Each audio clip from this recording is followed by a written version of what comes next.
نحمده ونستعينه ونستغفره ونؤمن به ونتوكل عليه ونعوذ بالله من شرور أنفسنا ومن سيئات أعمالنا من يهده الله فلا مضل له ومن يضلله فلا هادي له ونشهد أن لا إله إلا الله وحده لا شريك له ونشهد أن سيدنا ومولانا محمدا عبده ورسوله أما بعد قال الله تعالى في القرآن المجيد والفرقان الحميد فأعوذ بالله من الشيطان الرجيم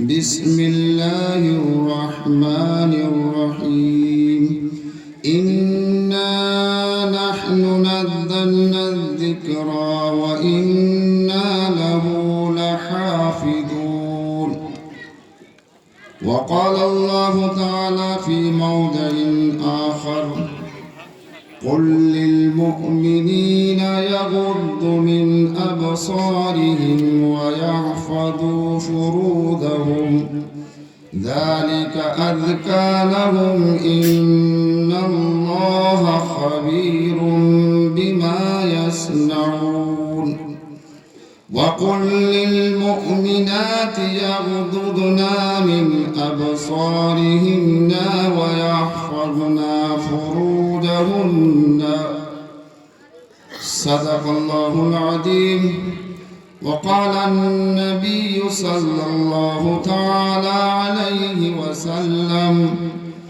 خيركم من تعلم القرآن وعلمه وقال النبي صلى الله عليه وسلم زنا العينين النظر أو كما قال عليه الصلاة والسلام منزل سے آگے بڑھ کر منزل تلاش کر منزل سے آگے بڑھ کر منزل تلاش کر مل جائے تجھے دریا تو سمندر تلاش کر ہر شیشہ ٹوٹ جاتا ہے پتھر کی چوٹ سے ہر شیشہ ٹوٹ جاتا ہے پتھر کی چوٹ سے پتھر ہی ٹوٹ جائے وہ شیشہ تلاش کر صدیوں سے تیرے کیا ہوا صدیاں گزر گئی صدیوں سے تیرے کیا ہوا صدیاں گزر گئی دنیا تیری بدل دے وہ سجدہ تلاش کر محترم سامعین اسٹیج میں تشریف فرما علماء کرام حفاظ عظام اساتذہ کرام طلباء عزیز دانشوران قوم ملت پردہ نشین حضرات خواتین اللہ کا بے حد فضل اور کرم ہے کہ اللہ تعالیٰ نے ہم سبوں کو دین کی نسبت سے دین کی بات سننے کے لیے یہاں آنے کی توفیق عطا فرمائے دین کی نسبت سے آنے کی توفیق جب اللہ نے دی ہے تو اس آنے کو اس بیٹھنے کو اس کہنے کو اور اس سننے کو ہم اللہ کی عبادت کیسے بنائیں انسان عمل کرتا ہے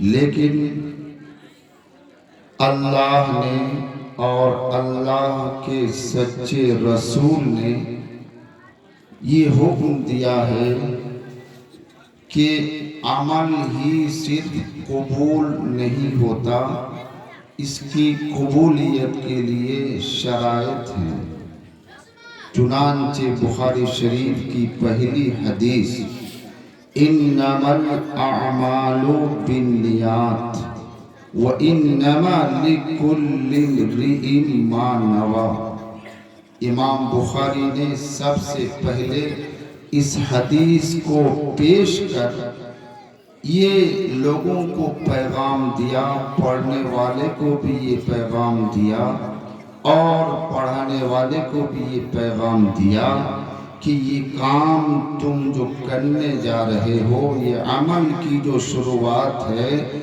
آیا اس میں ارادے تمہارے کیا ہیں، تمہارے مقاصد کیا ہیں؟ اگر نیت تمہاری صحیح ہے تو تمہارا عمل بھی صحیح ہے۔ اور اس حدیث میں صاف طور پر کہہ دیا گیا کہ عمل کا دار و مدار نیت پر ہی ہے، جیسی نیت ہوگی عمل کی مقبولیت اسی طرح ہوگی۔ آپ یہاں دین کی نسبت سے آئے ہیں، اگر آپ کی نیت تھی کہ میں مدرسے میں جو جلسہ ہو رہا ہے اللہ اور اس کے رسول کی بات سننے میں وہاں جا رہا ہوں، اپنی زندگی کو سنواروں گا، تو جب سے آپ نے اپنے گھر سے یہاں آنے کے لیے قدم رکھا، ہر قدم پر آپ کو اجر مل رہا ہے، ثواب مل رہا ہے۔ جتنی دیر تک یہاں آپ رہیں گے، سنیں گے، جب تک آپ گھر نہیں پہنچیں گے، یہ پورا وقت اور یہ پوری مدت آپ کی مکمل عبادت شمار کی جائے گی۔ لیکن اگر ارادے میں وہ نیتی نہیں ہے، چلو مدرسے میں ایک جلسہ ہو رہا ہے، دل میں وہ کیفیت نہیں، ارادے میں وہ سچائی نہیں، نیت میں وہ ستھرائی نہیں ہے، تو آپ کو اجر قطعاً نہیں مل رہا ہے۔ آپ کو یہ بھی معلوم ہے کہ میدان حشر میں اللہ کے حساب و کتاب کے وقت قاری کو بھی بلایا جائے گا، شہید کو بھی بلایا جائے گا، سخی کو بھی بلایا جائے گا، سب سے پوچھا جائے گا کہ تم نے دنیا میں پوری زندگی کلام اللہ کو پڑھنے اور پڑھانے میں کھپا دیا، پوچھا جائے گا تمہاری نیت کیا تھی، کیوں یہ کام کیا؟ اور زبان حال سے کہے گا کہ یا اللہ آپ کی رضامندی مقصود تھی، اللہ کی طرف سے جواب آئے گا قطعاً نہیں، تم جھوٹ بول رہے ہو۔ سخی سے بھی پوچھا جائے گا کہ دنیا میں تم نے بہت صدقات و خیرات کیا، لاکھوں کروڑوں تم نے خرچ کیا، تمہاری نیت کیا تھی؟ زبان حال سے وہ کہے گا یا الہ العالمین آپ کی رضامندی مقصود تھی، کہا جائے گا کہ قطعاً نہیں، تم جھوٹ بول رہے ہو۔ شہید سے بھی پوچھا جائے گا کہ تم نے دنیا میں شہادت حاصل کی، یہاں تک کہ اپنی جان کو تم نے گما دی، ارادہ تمہارا کیا تھا؟ زبان حال سے وہ کہے گا یا الہ العالمین میری خواہش، میری نیت آپ کی رضامندی تھی، کہا جائے گا قطعاً نہیں، تم جھوٹ بول رہے ہو۔ قاری کا نتیجہ بھی غلط نکلے گا، سخی کا بھی نتیجہ غلط نکلے گا، شہید کا بھی نتیجہ غلط نکلے گا۔ کیوں؟ اس لیے کہ آپ اور ہم کو یہ بات ذہن میں رہنی چاہیے اور رکھنی چاہیے کہ اللہ دل کے بھید کو بھی جانتا ہے، انسان زبان سے نہیں نکالتا، دل میں ارادہ کرتا ہے، دل میں خواہش لیتا ہے کہ میں یہ کرنا چاہ رہا ہوں، زبان سے نہیں نکالا، اللہ اس کو بھی جانتا ہے۔ ان اللہ علیم بذات الصدور، اللہ دلوں کی باتوں کو، دل کے بھید کو اللہ جانتا ہے، باخبر ہے۔ زبان سے اگر ہم وہاں کہیں گے، اللہ کے یہاں سے رد قرار دیا جائے گا کہ تم نے جھوٹ بولا، دنیا میں تمہاری یہ خواہش نہیں تھی، تم نے پورے وقت میں دنیا میں تم نے کلام اللہ کو پڑھایا تمہارا مقصد تھا، لوگ ہمیں قاری کہہ کر پکارے، تمہیں کہا جا چکا آج تمہارا کوئی بدلہ یہاں نہیں ہے۔ صدقات و خیرات کرنے والے سخی کو بھی کہا جائے گا کہ تم نے دنیا میں جو کچھ کیا تمہاری خواہش تھی کہ لوگ ہمیں سخی کہہ کر پکارے، تمہیں دنیا میں کہا جا چکا آج یہاں کوئی حصہ نہیں ہے۔ شہید کو بھی کہا جائے گا تم نے شہادت اس لیے حاصل کی کہ لوگ تمہیں شہید کہہ کر پکارے، دنیا میں تمہیں کہا جا چکا آج تمہیں کوئی بدلہ نہیں ملے گا۔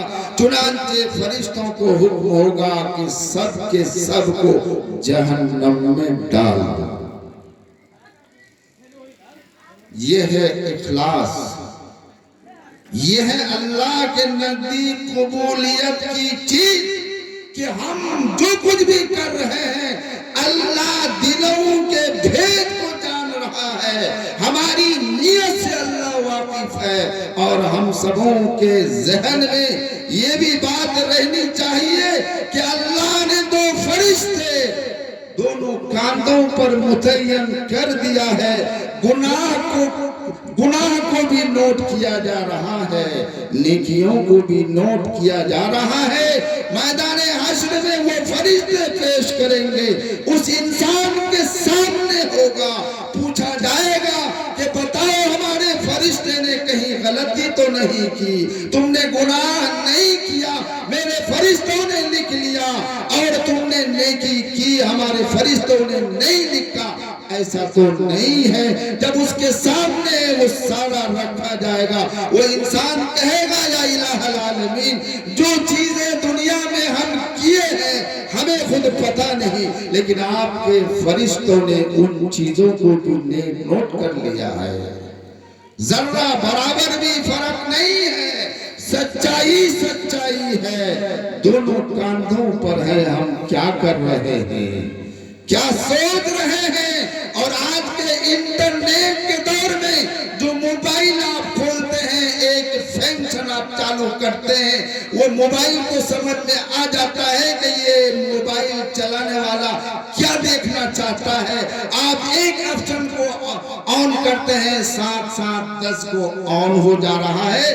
موبائل یہ کہہ رہا ہے کہ یہ میرا بندہ دیکھنے والا یہ چاہتا ہے، فوراً آپ کے سامنے آ جاتا ہے۔ جب ایک موبائل بنانے والوں نے موبائل کو بنا دیا جس نے پوری کائنات کو بنایا، پورے مخلوقات کو بنایا، کیا وہ اس پر قادر نہیں ہے؟ کیا وہ نہیں کر سکتا ہے کہ روئے زمین پر جتنے انسان بس رہے ہیں ہر انسانوں کے نقل و حرکات کو وہ جانے اور وہ نوٹ کرائے؟ کیا اس سے کوئی بعید ہے؟ لیکن ہمارا ایمان اتنا کمزور ہو گیا ہے کہ کلام اللہ کی حقانیت آج ہمارے دل میں نہیں اتر رہی ہے۔ آج کلام اللہ کی آیتوں سے ہمارے ایمان میں اضافہ نہیں ہو رہا ہے، اور دل میں یہاں تک گندا ہو چکا ہے کہ کلام اللہ کھولنے کی توفیق نہیں ہو رہی ہے۔ دل نہیں چاہتا کلام اللہ پڑھنے کو، دل نہیں چاہتا اچھی بات سننے کو، دل نہیں چاہتا دینی مجلس میں بیٹھنے کو۔ کبھی آپ نے غور کیا کہ انسان کے اندر یہ کیفیت کیوں ہو گئی؟ ایک انسان کو کہا جائے کلام اللہ پڑھو سمجھو، آیات اس کے سامنے رکھی جاتی ہے، پڑھی جاتی ہے، اس کو من نہیں لگتا، من لگتا ہی نہیں ہے۔ نماز پڑھنے جاتا ہے، نماز میں دل نہیں لگتا ہے، نماز چھوڑ دیتے ہیں۔ آخر یہ کیفیت انسان کو کیوں پیدا ہوتی ہے؟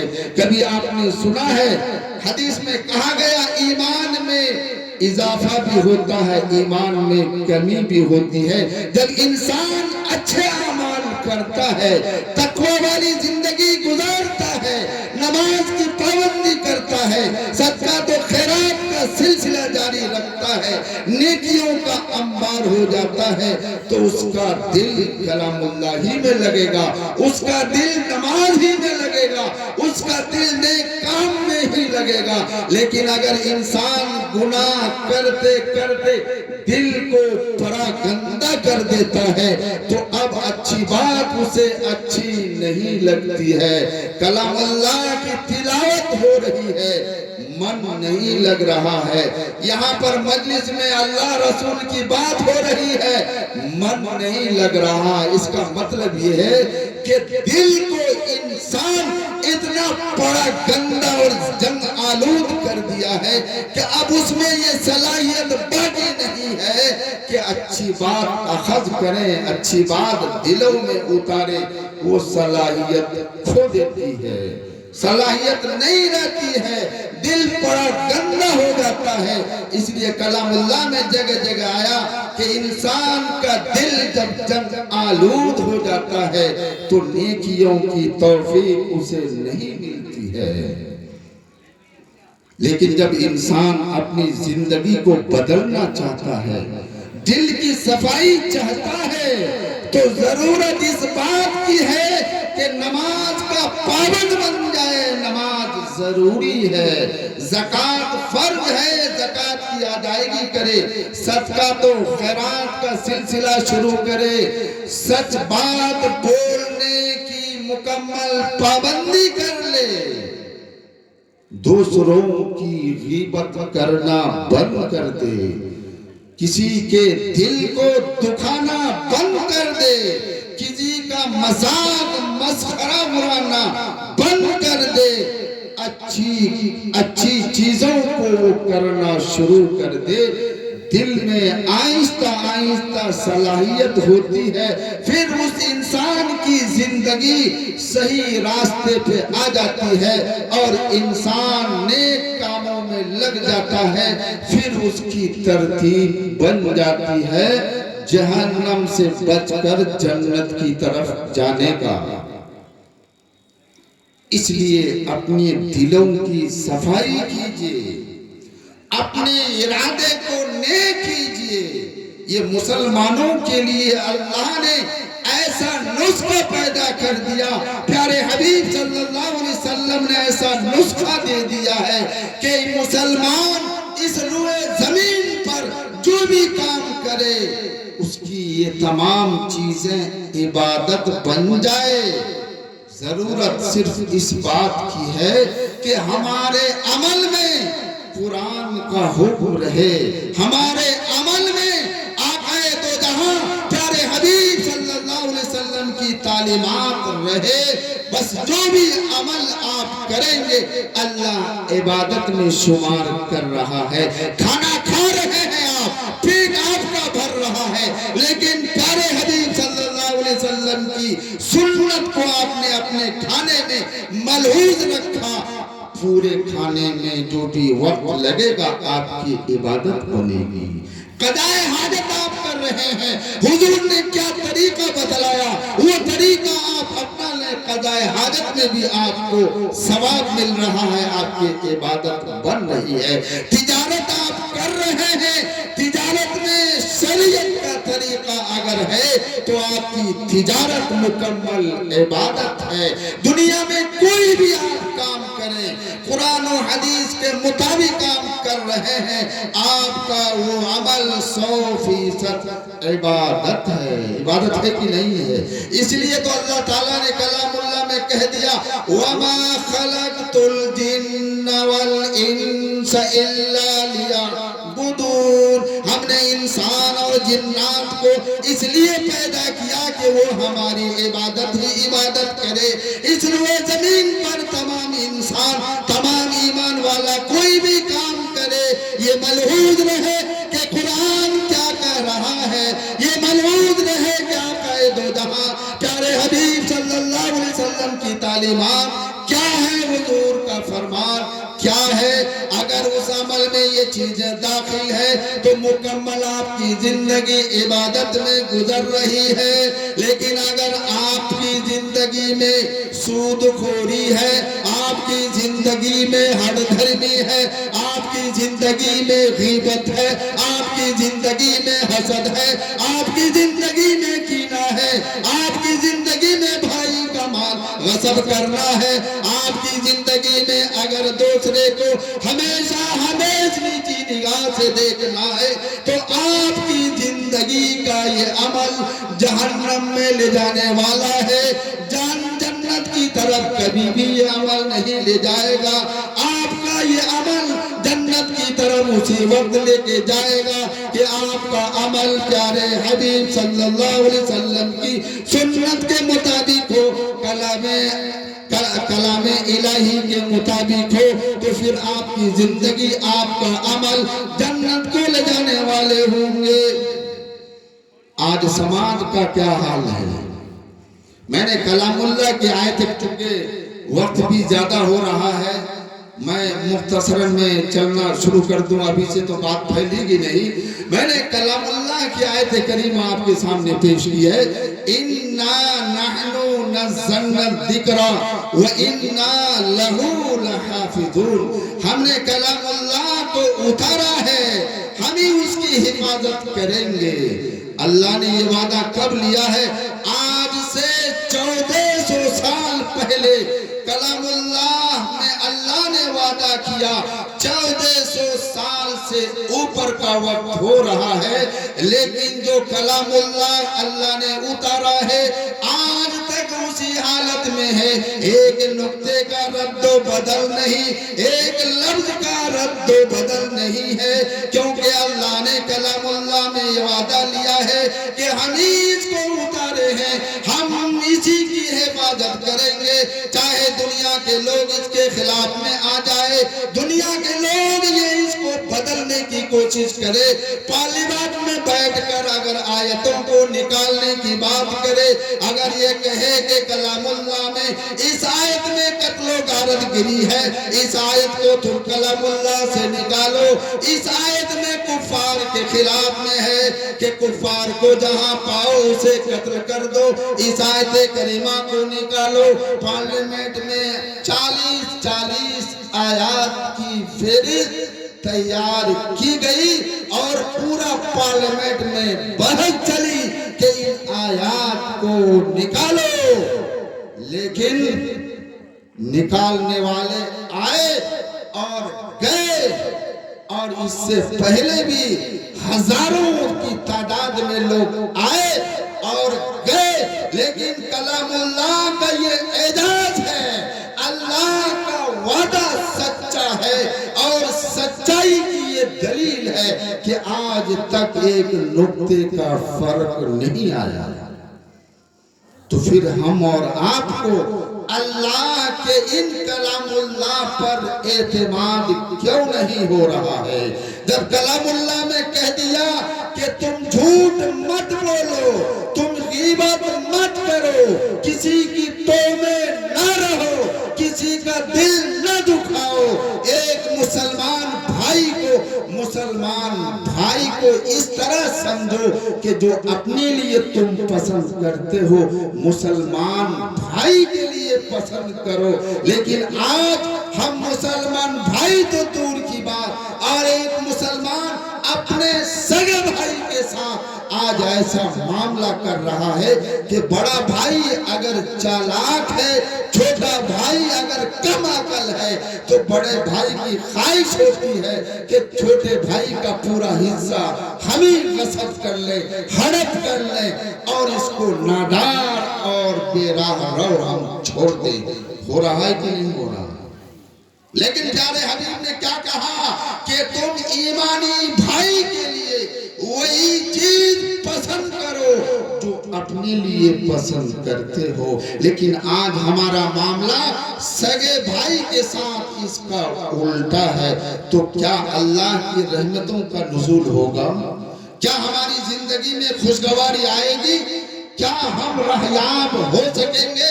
قطعاً نہیں ہو سکیں گے. آج ہمیں یہ طے کرنا ہے, دلوں میں یہ بات لے کر آپ کو جانا ہے. یہ پیغام آج دیا جا رہا ہے کہ ہم سب اپنی زندگی کے شاہراہ کو بدلیں, قرآن کے مطابق کریں اور حضور کی تعلیمات کے مطابق ہم کریں. انشاءاللہ حالات خود سے خود ختم ہو جائیں گے, اور ان حالات کے لانے کے ذمہ دار خود ہم لوگ ہیں، ہم لوگ کلام اللہ کو پڑھنے کے لیے گوارا نہیں ہے، سمجھنے کے لیے تیار نہیں ہے۔ اور یہ جو بچے آپ کے مدرسے کے کافی دیر سے آپ پروگرام سن رہے ہیں، بچوں کی تقریریں اساتذہ اتنی محنت کیے ہوں گے کہ وہ بچہ آپ کے ساتھ پڑھ کے سنا رہا تھا۔ یہ اساتذہ کی محنت، بچوں کی محنت کا مظاہرہ ہے کہ آپ کے سامنے جب یہ بچے آج بول لیتے ہیں تو کل چل کے ہماری طرح وہ بھی تقریر کرے گا کہ نہیں کرے گا۔ اس لیے پیارے حبیب صلی اللہ علیہ وسلم کی ایک حدیث ہم نے آپ کے سامنے پیش کی ہے، خیرکم من تعلم القرآن وعلم، تم میں کا سب سے بہتر اس روئے زمین پر اگر کوئی ہے تو وہ کلام اللہ کے پڑھانے والے اور پڑھنے والے ہیں۔ اس روئے زمین پر اس کے علاوہ کوئی ڈاکٹر، کوئی انجینئر، کوئی تجارتی اور کوئی ہنر والا نہیں ہے۔ حضور کا فرمان سچ، حضور کا فرمان حق، آپ جو کہہ دے قیامت کی صبح تک وہی ہوگا، اس کے برخلاف کبھی نہیں ہو سکتا۔ جب حضور کہہ رہے ہیں کہ تم میں سب سے بہتر جو کلام اللہ کو سیکھے اور سکھائے تم میں کا بہتر ہے، لیکن معاملہ آج کل ہم سبوں کا کتنا برا ہے، غیر شرعی عمل ہے۔ آج اساتذہ کو اور مدرسے میں پڑھانے والے کو کس طرح ترچھی نگاہوں سے ہم دیکھ رہے ہیں۔ کہیں تانے دیے جا رہے ہیں کہ بھیک منگا آ گیا، کہیں تانے دیے جا رہے ہیں کہ جھولا لے کر ان کا کام پھرنے کا ہے۔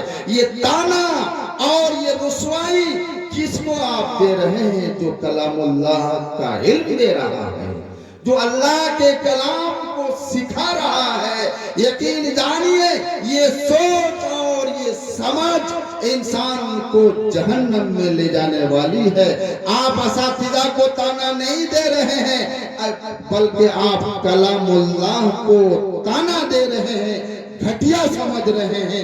تب تو اس کے سکھانے والے کو آپ گھٹیا سمجھنے لگے۔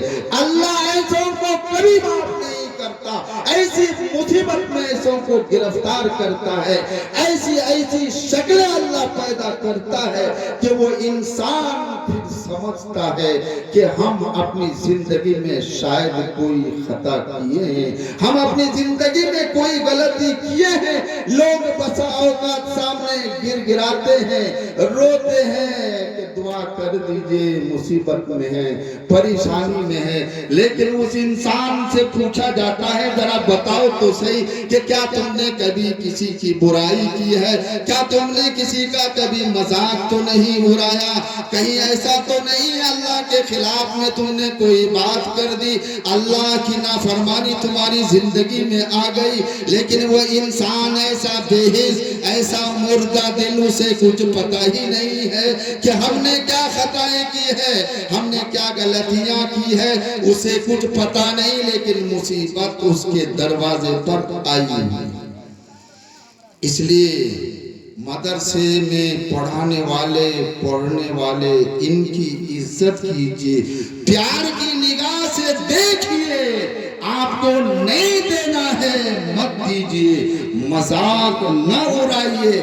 آپ کے یہاں کوئی تعاون کے لیے اساتذہ پہنچے، آپ اس اساتذہ کو پیار سے کہیے، مذاق نہ اڑائیے۔